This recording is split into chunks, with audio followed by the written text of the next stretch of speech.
I became involved with AIR because I was inspired by your mission. What struck me was your overwhelming compassion and love to turn this tragedy into something good for others. I'm a mother of 3 grown children, and I'm quite aware of the ups and downs that kids go through.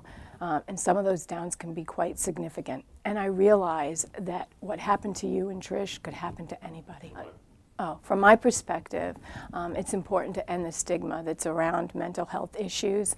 I feel like a lot of kids don't seek the help that they need because there's such a stigma about getting help or for having a mental illness, and we got to teach our children to realize that help is there if they just seek it, and also to let people know that they're just like anybody else. They go through hard times, and you need to be there to help them, and that's why we need to end the stigma. Okay. I was asked to be on the board last year after being involved for a couple of years.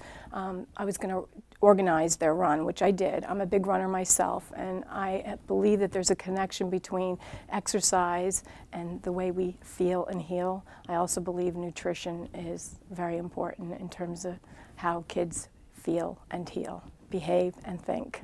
What I'm gaining from being involved with AIR, I've been able to meet some great people, you and Trish, and the people that are involved with AIR, and I really love spreading the community awareness around mental health and showing how mental health is tied to nutrition and exercise.